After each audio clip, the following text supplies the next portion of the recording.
I work in the same kitchen as the man sleeping with my wife. I didn't know that yet when I tied my apron that morning. I just knew something was off, the way you know oil is about to smoke before it does. The air felt heavier, sounds sharper, like the kitchen was holding its breath. We were both chefs at the same restaurant. That's how this story starts. Too close for comfort, too easy to explain away. Same brutal hours, same burns on our forearms, same excuse we always used when our marriage felt stretched thin. It's just the job. The line was already loud when I walked in, pans clanging, tickets spitting non-stop, and there he was, 2 stations down from me, moving fast and confident like he owned the space. Marco, younger than me, quicker smile, the kind of guy management loved because he never said no to extra shifts, the kind of guy who covered for me when I needed to get home early. "Morning," he said, not quite meeting my eyes. I nodded back and focused on prep.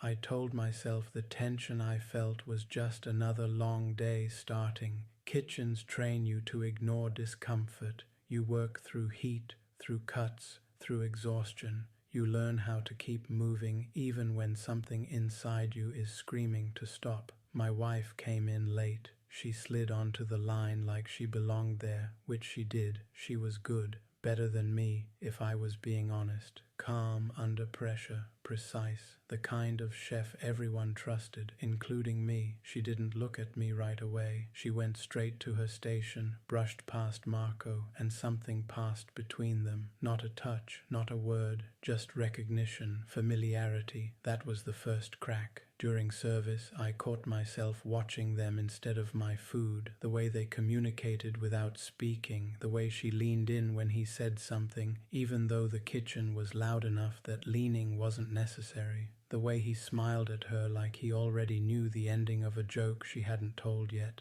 I told myself I was being paranoid. That night, she came home later than usual, said the walk-in freezer had gone down, said Marco stayed to help, said it casually, like she was listing ingredients. I kissed her. I tasted salt and smoke and something else, something unfamiliar, another scent clinging to her clothes, sharp and clean, not mine. After she went to shower, I moved her work bag off the counter so I could pack lunches for the next day. I wasn't snooping. I wasn't looking for proof. I was just tired. Something clinked inside the bag, metal on metal. I opened it. Inside was a folded apron that wasn't hers, larger, heavier, still damp at the edges like it had been worn hard and shoved away quickly. And in the pocket was a lighter with the restaurant's logo scratched halfway off. I knew that lighter. I'd seen Marco flick it during smoke breaks, tapping ash like he owned the night. My chest tightened, slow and deep, the way it does when you realize you've been standing too close to a flame. When she came out of the shower, hair damp, face relaxed, I didn't confront her. I asked her how the night really went. "Same chaos," she said. "You know how it is."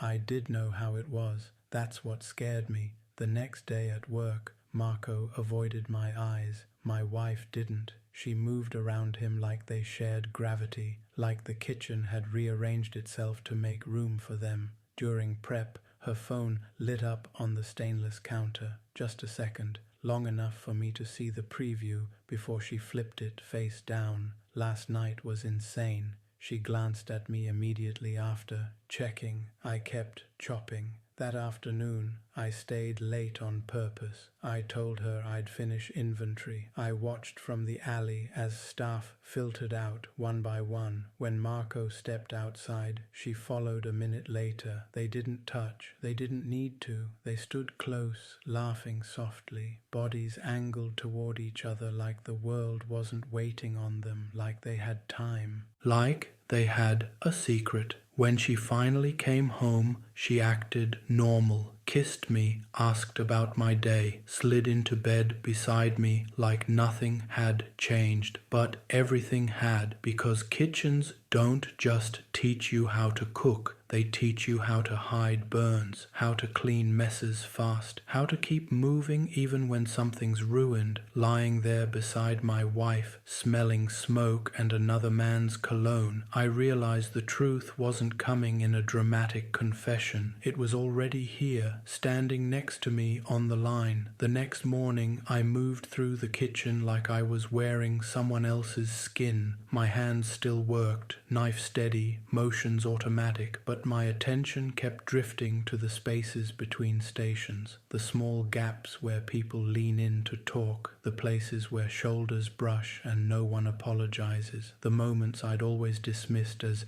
just service. Now every one of them felt like a test. Marco arrived early, like he always did. He slid into prep with that same effortless confidence, but something about him was different, quieter, less playful. He didn't crack jokes at the dish pit. He didn't greet everyone like he owned the room. He glanced at me once, then looked away. My wife came in 10 minutes later, hair pulled back tight, chef coat crisp. She moved with purpose, fast and calm, like nothing in her life had shifted overnight. She didn't look at me immediately either. She went straight to her station, checked her mise en place and started working. Normal, that was what made it so sharp. If I'd walked in and found her nervous or defensive, my brain could have called it guilt. But this smooth normal felt like something she'd practiced. During prep, the head chef called out that we were short a sauté cook. Marco volunteered instantly. "I can cover," he said. Of course he could. He always could. That's how he'd gotten so valuable here. That's how he'd stayed close to my wife and still looked like a hero to everyone else. The tickets started flying at 5. Heat rose. The hood fans roared. We hit that familiar rhythm where you stop being an individual and become part of a machine. And then I saw it. Not a kiss, not a touch, a look. Marco slid behind my wife to reach the shelf and didn't say behind like we're trained to. He just moved. She shifted without turning, as if she knew exactly where he was without needing a warning. Their bodies coordinated like they'd done it 1,000 times. My chest tightened, and I made myself focus on the food, because if I stared, someone would notice, and if someone noticed, the story would become public before I even understood it privately. Halfway through service, I ran out of chives and stepped into the walk-in. The door shut behind me and the cold hit my face like a slap. For a second I just stood there with my eyes closed, breathing in air that didn't smell like oil and heat and stress. I told myself to get it together, to stop turning my marriage into a crime scene. Then I heard voices outside the walk-in, soft, close, the kind of quiet people use when they believe they're alone. My wife's voice, low and controlled. "Not here." Marco's, even lower. "When?" Then a pause, the kind of pause that carries an answer without giving it. "After," she said. "Just after." My hand tightened around the plastic container of herbs. My heart thumped once, hard, like it had hit a wall. I stayed silent, not because I was afraid, but because I needed to hear the whole shape of it. Marco spoke again. "He suspects my wife." "No, he doesn't." The confidence in her voice made me feel sick. I stepped out of the walk-in like nothing happened, walked back onto the line, put the chives down, kept working. My face stayed neutral because kitchens train you to hide burns, and I was burning. That night, she came home before me. I'd asked to stay late to help close. I needed the space to think, and I needed her to believe I was still predictable. When I finally got home, the kids were asleep, the lights were low, and she was on the couch scrolling her phone with that same calm expression. "Hey," she said brightly. "How was it?" "Busy," I replied. She patted the cushion beside her, inviting me to sit. I sat, feeling the distance between us like a third person. "You're quiet," she said. "I'm tired." She nodded, satisfied. Then she said casually, "Marco asked if you could swap shifts next week. He wants your Saturday." My stomach dropped. She said it like a scheduling question, like a normal kitchen favor, but it wasn't Marco asking me, it was Marco asking her, and her delivering the message like she was his assistant. Why? I asked, keeping my tone flat. She shrugged. He said he needs it off for something. You know him, always has something, always has something. I stared at her phone in her hand, the way her thumb moved automatically, and realized what that shift would mean. A Saturday, my most consistent day. My wife would be at work. Marco would be off, or so the schedule would say. No, I said. She blinked, surprised. No, I'm not swapping. Her face tightened for a second before she softened it. Okay, I'll tell him. Then, too quickly, why does it matter?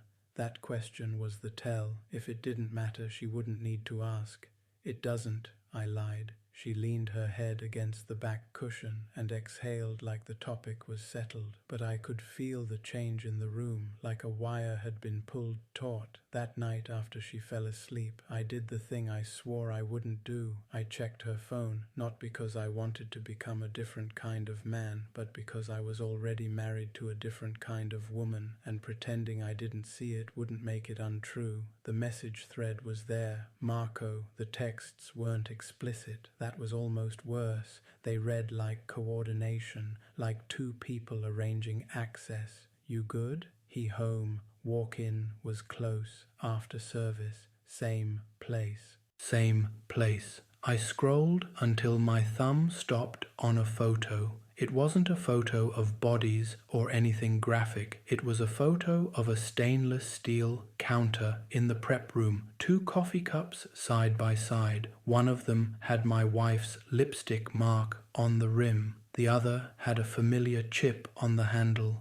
That was my mug, the one I kept at the restaurant and never brought home. My throat went dry because that meant they weren't just meeting at work. They were meeting in the spaces that belonged to me too, using my routines, my tools, my life, like I was just another part of the kitchen they could move around. I put the phone back exactly where I found it. Then I sat at the edge of the bed in the dark and listened to my wife breathe. I thought about the apron in her bag, Marco's lighter, the voices outside the walk-in, the way she carried his request like it was hers to manage, the way she'd said with calm certainty that I didn't suspect. And I understood the real escalation. They weren't just risking the marriage, they were risking my dignity in the one place I couldn't easily escape, because our livelihoods were tied to the same line, the same chef coats, the same schedule. If I confronted her at home, she could cry and spin it.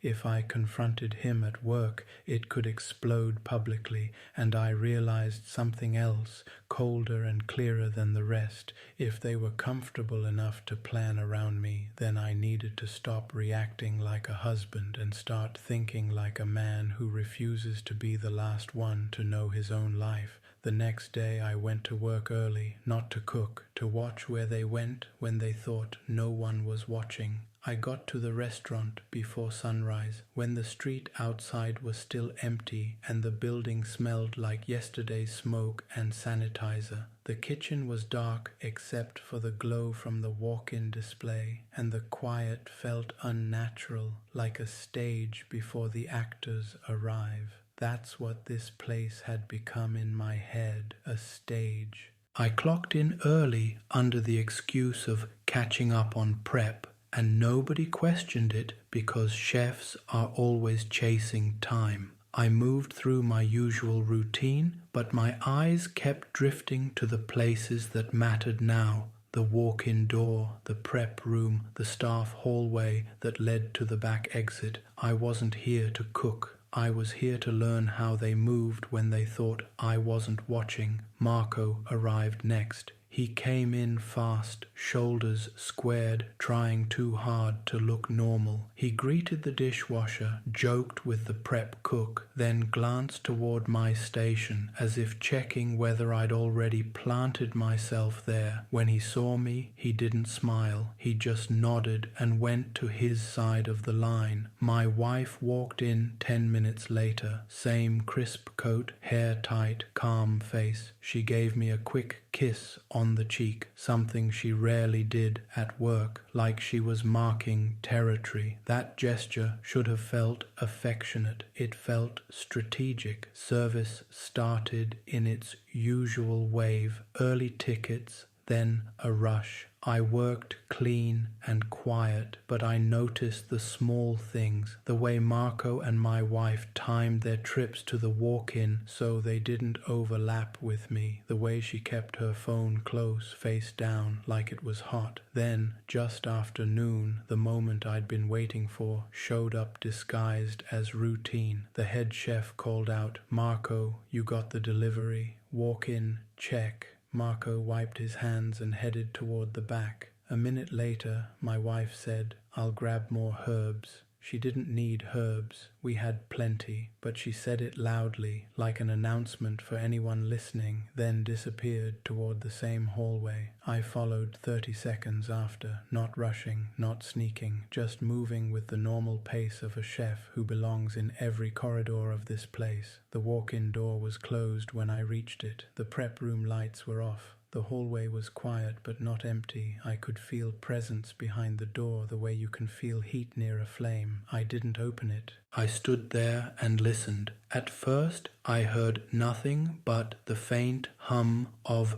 refrigeration, then a soft laugh, my wife's, low and intimate, nothing like the quick, controlled laugh she used on the line. Marco's voice followed, close enough to the door that it made my skin tighten. "You're sure he doesn't know?" he asked. My wife answered without hesitation. "He's tired, he's distracted, he wants to believe me." That sentence hit me like a blunt object, not because it was cruel, but because it was accurate. She'd read me perfectly. She knew exactly what I was trying to do. Hold the marriage together through denial. Marco spoke again, softer. "He's gonna snap." My wife. "He won't. Not at work. He won't embarrass himself." I had to swallow hard, embarrass myself. That's what I'd become in their private language, a man whose dignity could be predicted and used. They weren't afraid of hurting me. They were afraid of a scene, of consequences, of losing control of the narrative. I stepped back before the door opened. I returned to my station with my face neutral, my hands steady, and something inside me newly cold. By the end of the shift, I knew I couldn't carry this alone, not because I needed comfort, but because I needed leverage that didn't come from emotion. I needed someone who understood systems, consequences, and workplace realities. So, after cleanup, I went to the only person in the building who saw everything without choosing sides, Lena, our sous chef. Lena had been in kitchens longer than most of us had been adults. She didn't gossip, she didn't speculate. She noticed patterns and protected the restaurant from chaos.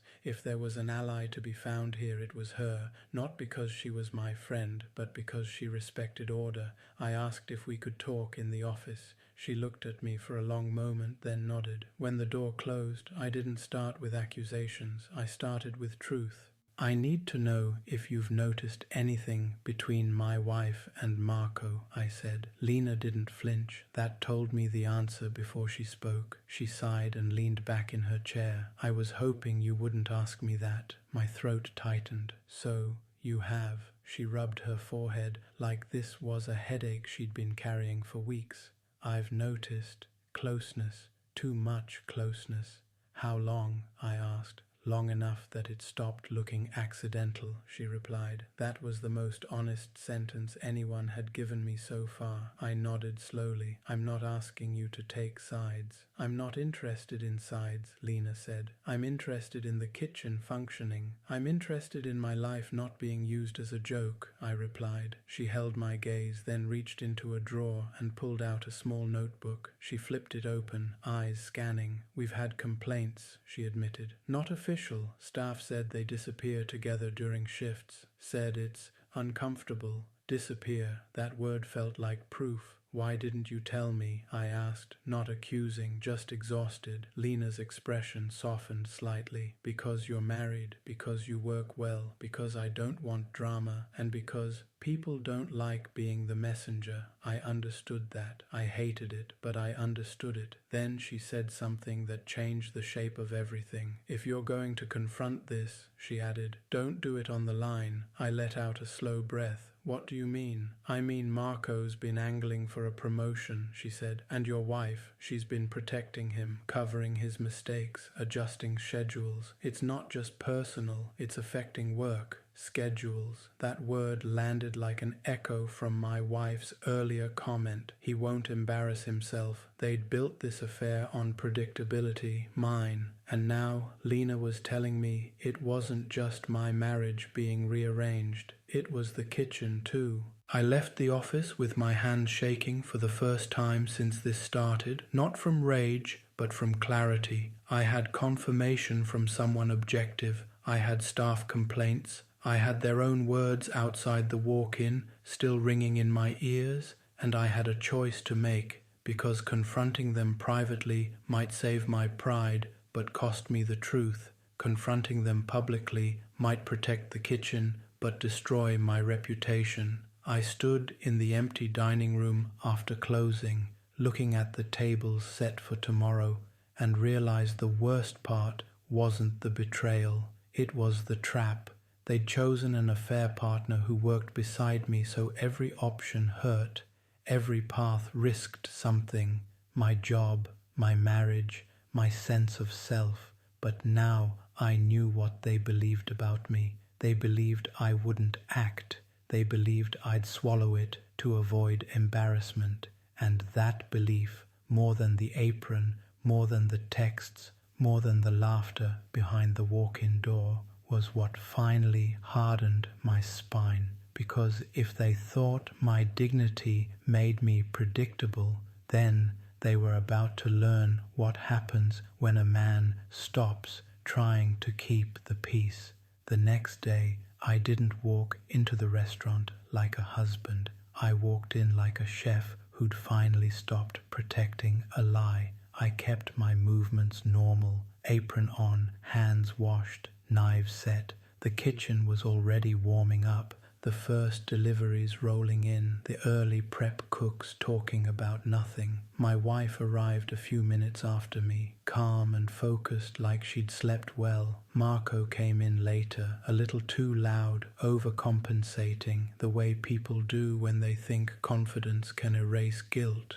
I watched them without staring, watched the little rehearsed distance, the careful choreography that told me they'd adjusted after last night. They weren't careless anymore. They'd tightened the routine, which meant they knew the risk was rising. I waited until pre-service briefing. Lena stood at the front, clipboard in hand, giving the rundown. Reservations, allergies, special requests. The head chef was half listening, half texting. Everyone was gathered close, shoulder to shoulder, the way staff always is right before a rush. I could feel my heart beating, but my voice stayed steady in my head. Don't do it on the line. So I didn't. I did it before the line could swallow the truth. Chef, I said, stepping forward just enough that the room shifted toward me. I need a minute. The head chef looked up, annoyed at first. Make it quick. My wife's eyes flicked to mine. Marco's jaw tightened. I kept my tone calm, respectful, controlled.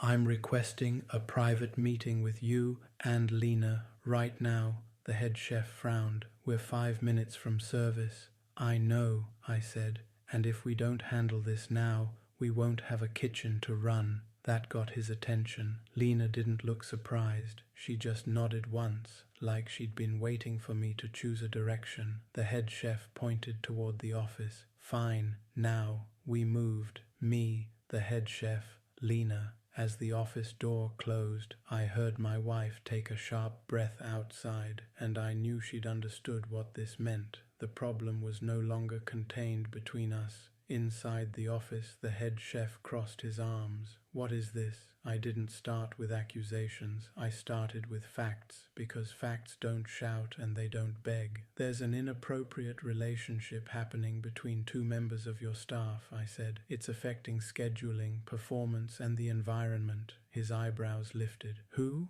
I held the pause just long enough that the truth had weight when it landed. My wife, I said, and Marco. The head chef's face changed, annoyance turning into calculation. Not empathy, calculation. How bad is this? How much trouble? How fast can I contain it? Lena spoke before he could. I've had informal complaints, she said evenly. They've been disappearing during shifts. It's become noticeable. The head chef exhaled through his nose. Do you have proof? I slid my phone onto the desk. No explicit content, no private photos, just timestamps, messages that showed coordination during shift hours, and one screenshot of the schedule, changes my wife had pushed through without the usual approvals. I watched his eyes move as he read. Then I said, I'm not asking you to manage my marriage. I'm asking you to manage your kitchen. He looked up.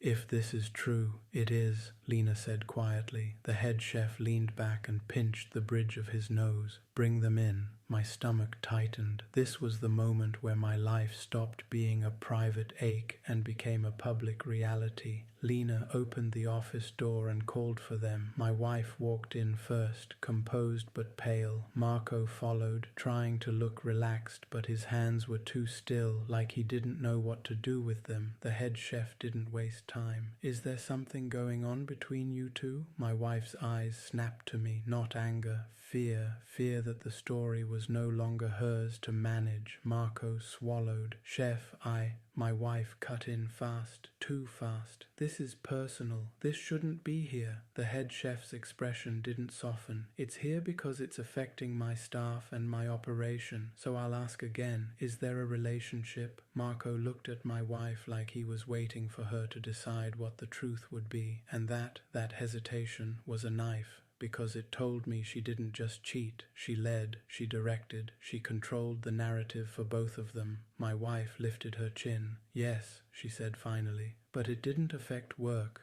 Lena's voice was flat. It did. The head chef glanced at the screenshots again. You altered schedules? My wife's cheeks flushed. I adjusted them. We were short-staffed. Marco shifted. I never asked her to. Stop, the head chef said. His tone hardened. This isn't a debate. I stayed silent. Not because I had nothing to say, but because anything I said as a husband would be used against me. Emotional, messy, dramatic. I wasn't going to give them that. The head chef made the call right there. Marco was suspended pending investigation. My wife was removed from the schedule for the week and reassigned to administrative duties, paperwork, inventory, anything that kept her off the line and away from him. My wife turned to me then, eyes bright with tears she refused to drop in front of them.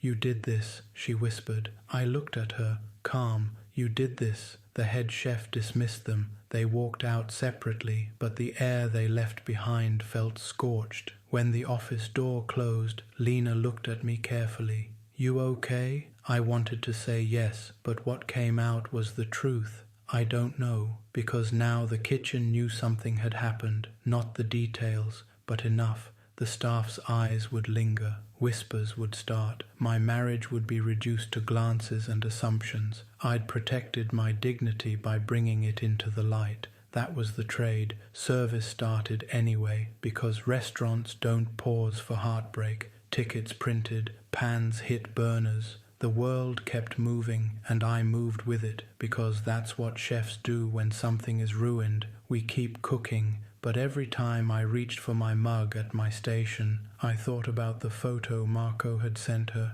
2 cups side by side like a private joke. I left it there untouched. After service, my wife was waiting in the parking lot. Her arms were crossed tight, like she was holding herself together. "You humiliated me," she said. I didn't flinch. "You were comfortable humiliating me in silence." She stepped closer, voice shaking. "This didn't have to be like this." "It already was," I replied. "You just didn't expect me to stop absorbing it." She tried to cry then, tried to turn it into remorse, into confusion, into loneliness. But all I could hear was her voice outside the walk-in. "He wants to believe me." I looked at her and felt something settle, cold, final. "I'm done," I said. Her face collapsed. "You're leaving?" "Yes," I answered. "Not because you cheated, because you treated my dignity like a predictable weakness." She reached for my arm. I stepped back, and as I turned away, walking toward my car, I knew this was the true climax. Not the office meeting, not the suspensions, not the exposure. It was the moment I stopped trying to keep peace with someone who had already chosen secrecy over respect, and I knew the next part would hurt, but it would be clean. Leaving the parking lot that night felt unreal, like I'd stepped out of a kitchen mid-service and expected the noise to follow me, but it didn't. The air outside was quiet, still, indifferent. I sat in my car with my hands on the steering wheel and realized something unsettling. The hardest part was already over, not the cheating, not the exposure. The hardest part was admitting I couldn't unsee what I'd seen. I didn't go home, not because I was afraid of a confrontation, but because I didn't trust the version of myself that still wanted answers. Answers are dangerous when the truth is already complete. They keep you circling wreckage instead of walking away from it. I checked into a small hotel near the freeway. The room smelled like detergent and stale air, and the bed was too firm, but it was neutral. No memories attached, no photos on the walls that needed explaining. My phone buzzed all night, her name over and over. At first, the messages were angry. "You didn't have to do that. You made it public. You embarrassed me." Then they softened. "I never meant to hurt you. It just happened. You know how kitchens are." That line almost made me laugh. Kitchens don't make choices. People do. By morning, the messages changed again. "Please come home. We can fix this. I'll leave the job. I'll never talk to him again." I stared at the ceiling and felt nothing but fatigue. Not sadness, not relief, just the deep exhaustion that comes when you've been holding a structure together long after it stopped supporting you. I didn't reply. I went to work later that day, not to cook, but to collect myself. Lena met me near the back entrance before service. "You okay?" she asked quietly. "I will be," I said, and for the first time I believed it. The kitchen felt different without them together. Marco was gone. My wife was stuck doing inventory upstairs, separated from the line she loved. The staff didn't ask questions, but they didn't need to. Kitchens read energy better than words. During prep, I realized something unexpected. I could breathe. No scanning the room, no measuring glances, no bracing for moments that felt off. The tension that had been slowly poisoning my days was gone, replaced by something cleaner, sad but honest. That evening I went back to the house. She was waiting for me in the living room, sitting straight, hands folded like she was bracing for judgment. The kids were asleep. The house was quiet in the way it always is when something important is about to end. "I'm glad you came," she said. "I'm not staying," I replied. Her face crumpled just slightly. "Can we talk?"